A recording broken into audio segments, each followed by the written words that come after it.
Good. Welcome to Tea for Lunch, a weekly show powered by Arcade. Each week, we'll serve you the top stories we're following in social media, entertainment, celebrity, and tech in 15 minutes or less. You can catch the show live on Instagram on Thursdays, which is today, at about 12 p.m. Mountain Standard Time, which we're 3 minutes late, not too bad. Or on all podcast providers and YouTube on Fridays. We're your hosts this week, Mike and Benjamin. And it's Agua for lunch today. Yeah. Happy Thursday. Cheers. Cheers to a happy Thursday water break. It's too hot for tea today. Mm-hmm. Isn't it like a high of 34 or something? It probably will be pretty soon. I mean, you can never tell on camera and especially not on a podcast, but just trust us that today is hot. Spicy. It's hot, and my air conditioning, which was newly installed this spring, just keeps not working. Uh-oh. It works and then it doesn't. No. The craziest thing to me is that there can be ice buildup on an air conditioning unit outside when it's really hot like this. Oh. Because I think that's the problem. Really? Yeah. That the ice is building up, so that's why it's not working? Yeah. Isn't that like counterintuitive? Like that ice would build up in 34 degrees? Yeah, it doesn't make sense to me. Yeah. I don't know anything about AC. I'm trying to know just so I can figure out how to make it work, but well, hopefully it's working right you can now. crash at mine if it's too hot. Okay. Yours, but just you. No one else. Maybe Timo, because he sleeps in the sure. the top floor. The boys can come over. It's been a little toasty up there. My room's survivable. Sweet. What's been going on lately? I just got back from a quick little vacay in Montreal. So shout out Montreal. It's humid there. It is. Yeah, I like it. That's one thing that we don't have to deal with as much as humidity. Right. When it's 30 degrees and humid, that's a lot to deal with. Yeah, but I'm from Panama, so True. like I'm wearing a toque today. Yeah. A beanie. I'm from Sarnia, Ontario. Okay. So probably humid there. Yeah. Anything cool in your week? Next week, I'm going to Vancouver. Oh, let's go. Yeah, with the fam. We're going to have fun. Yeah, my kids are off daycare for a couple of weeks for summer break. So putting Elena in a soccer camp. Her grandpa used to be a FIFA certified coach. Right. He's been doing kids soccer camps for like 25 years. So she's going to join that with her cousin. Is she going to become like a soccer girly? To be determined. She's like kind of sensitive, maybe more artistic, but she claims she wants to do it, and she definitely likes to win. Yeah, okay. So there's a chance. That's a pain thing. I'm saying there's a chance. Okay, cool. Yeah, and she's got a decent kick for a 4, almost 5-year-old. So nice. Yeah. Okay. See what happens. I'll go to a game if she's good. No, I'm kidding. I'll go to a game. I think it's more likely for Timo, but we'll see. Give her a shot. Sweet. Should we get into it? Let's do it. Take us through the sip. All right. First up, it's time for the sip, your weekly rundown of the top stories happening in social media. So get ready. Number 1, YouTube is updating profile bios to allow up to 14, not 1, not 2, not 3, 14 links. The update will be visible to users by August 23rd. A web version for Threads, along with new search options, are confirmed to be coming in the next couple weeks. Threads also has new features rolling out, including sharing directly to Instagram DMs and alt text for photos and videos. The 10-minute recording option on TikTok is back. Honestly, I never knew it was gone. I got to be on there maybe a little more, but I never knew. But welcome back, 10-minute recording option on TikTok. And some users are reporting Instagram removing story types except for text, GIFs, birthday, and memory stories. We had a whole conversation before this about whether it's GIF or GIF. Yeah, I thought most people said GIF. I think most people still do. It's like something that people are stubborn about. Yeah, but you have a whole science behind it. Do you want to explain why? Harrison's in the producer seat, but he's like, give me that damn mic. Yeah, I think it's GIF, just because of how the English language works. And also because the founder, I don't know if you call it the founder, the discoverer, the person who introduced the acronym, he says that that's how you say it, is GIF. What if he's wrong? I mean, there's a chance he's wrong. I mean, AI could be taking over very soon, and AI may just make the decision for us. So, ChatGPT, what's good? Yeah. Do you still use GIFs? GIFs? I think people do in like messaging, right? Do you use them though? Not as frequently as some. Sometimes. Yeah, I don't really use them, but I guess they're relevant enough that like Instagram would remove a bunch of story types and keep those on. I guess. Are you a fan? I don't know. It's kind of weird. I think to me. stories, if it's gonna live anywhere, stories is the place for it to live. Right. You know, because it's just less polished. But true. Anyways. Anything else in the sip that stands out? I'm just trying to ignore the comments on my phone because I feel like people might be coming for me about the GIF thing, the GIF thing. But yeah, the couple things stood out. One, I want to know if you're using Threads still. My last post on Threads was at the airport in Montreal when I saw somebody wearing flip-flops at the gate that I was waiting at, and I was just like, "What? No flip-flops at the airport, please." That brings back some trauma for me because one time I was on a flight and I had the window seat, and there was like a much older lady next to me. Yeah. I don't know why the age is that relevant, except that she started to take off her socks. No. And then No, please. I thought it couldn't get worse. They were like older person feet, and they weren't like really smelly, but you could catch a bit of a whiff. But then it got worse because she pulled out nail clippers. Oh no. And she literally started trimming her toenails on the plane next to me. Why?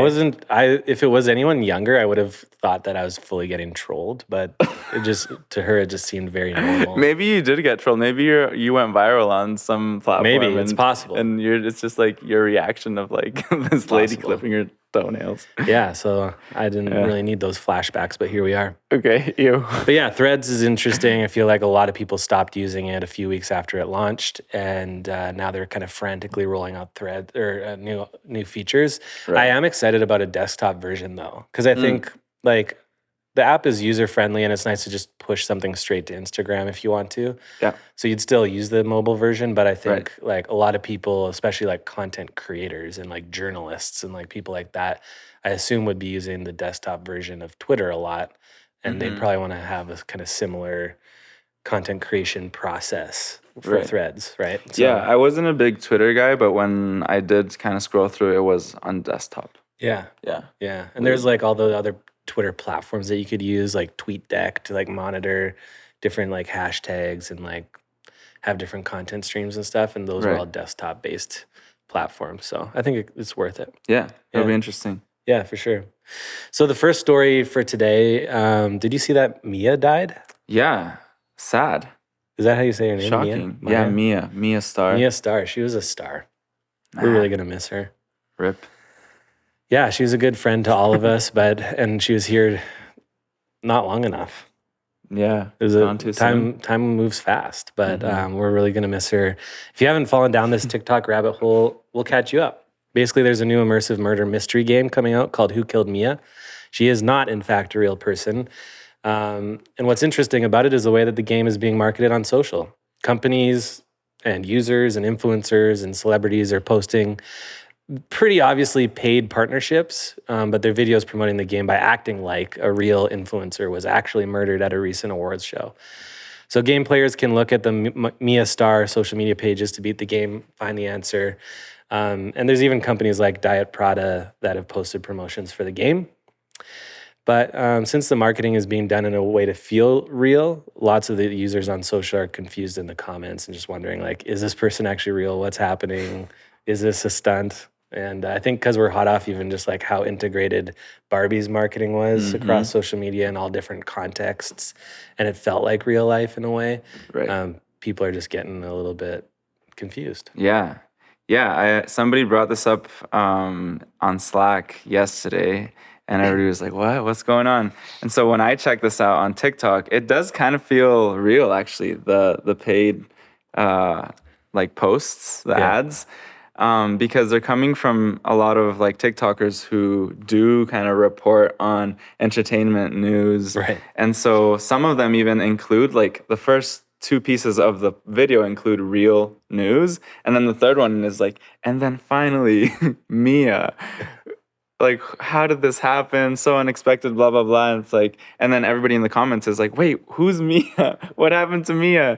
And then there's just this whole kind of back and forth, which is smart. I mean, I wouldn't have thought of something like that for a game. It kind of sounds like a fun game, to be honest. Yeah, murder mystery. I actually would love to work with a game.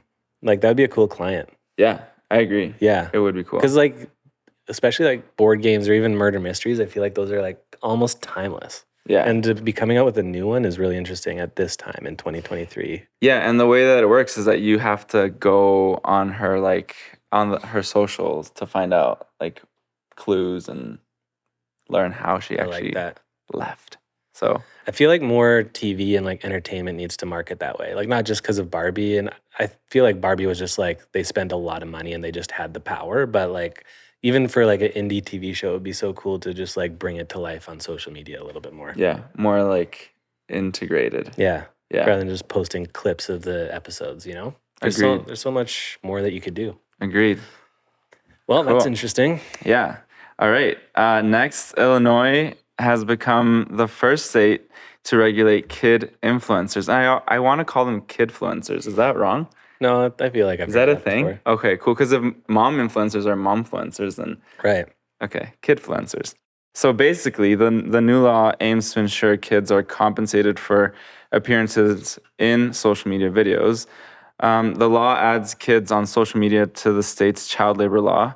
And this means that kids under 16 are compensated within a 30-day period if they are in at least 30% of a video or online content where the adult creator is being paid.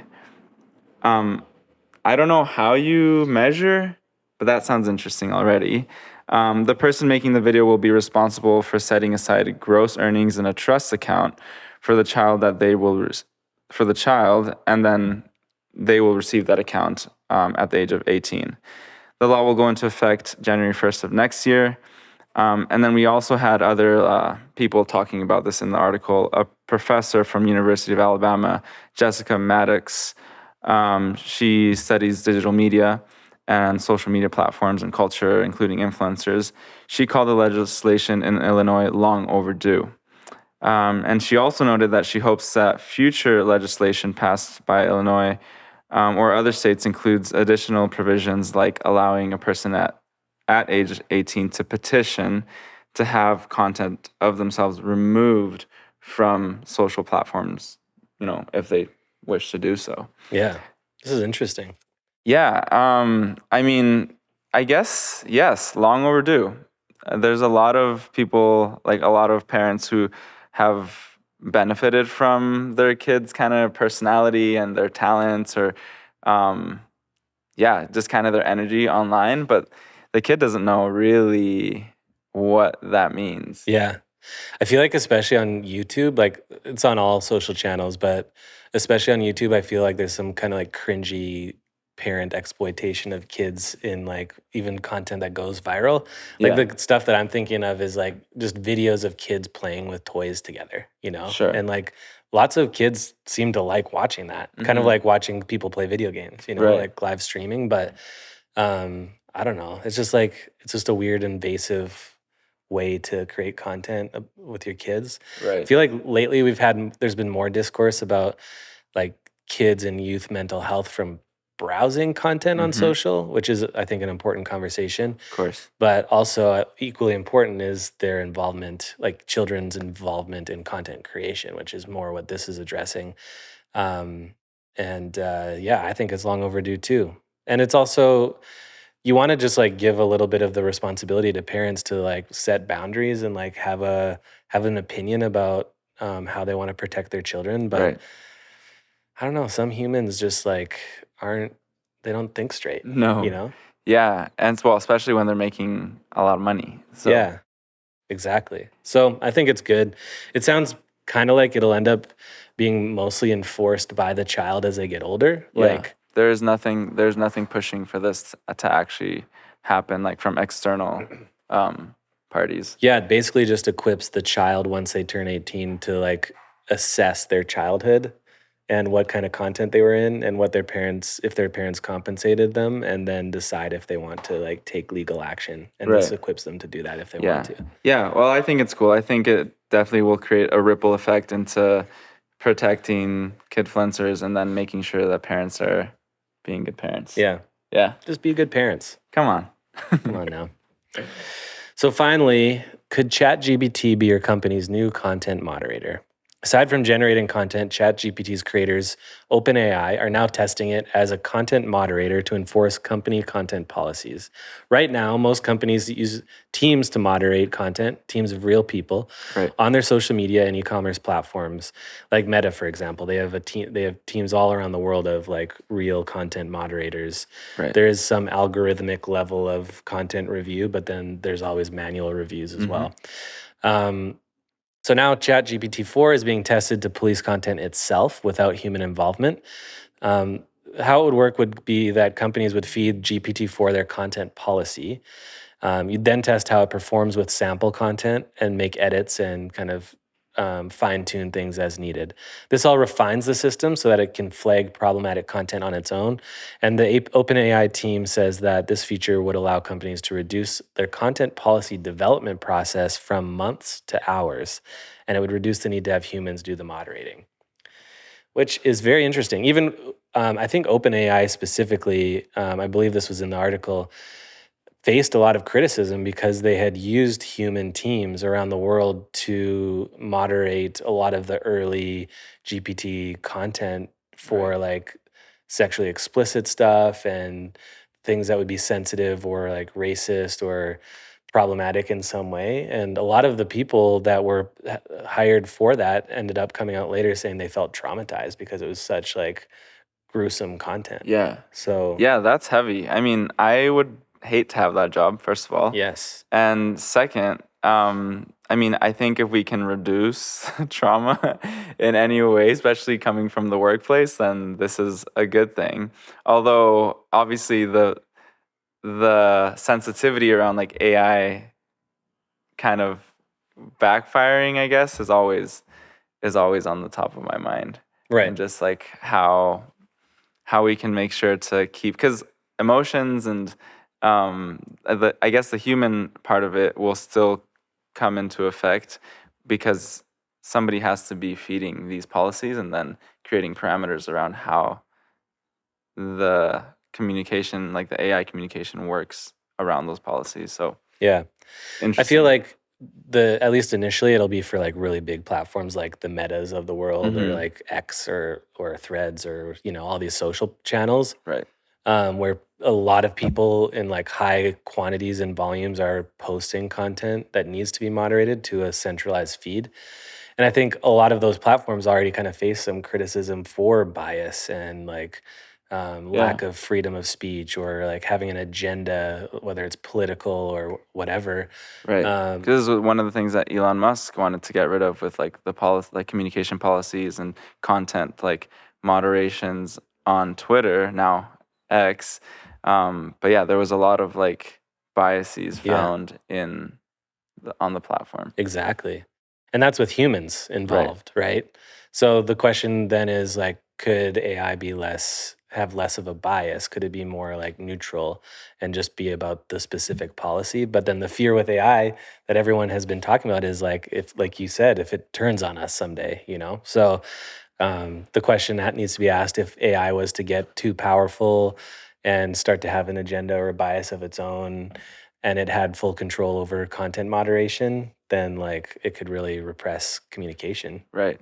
We got to go back to handwritten letters and messages in the bottle and smoke signals. Sounds lit. Carrier pigeons. Can you make a fire?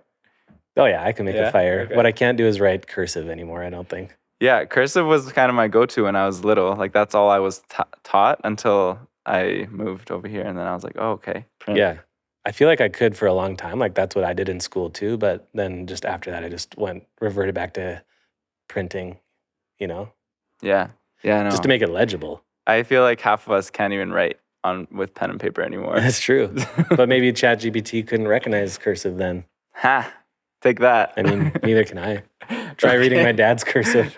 No. That's a whole other challenge. Oh, man. Yeah. Well, thanks for listening. Now that we've wet your palate, go eat something more substantial. Peace. Cheers. Cheers.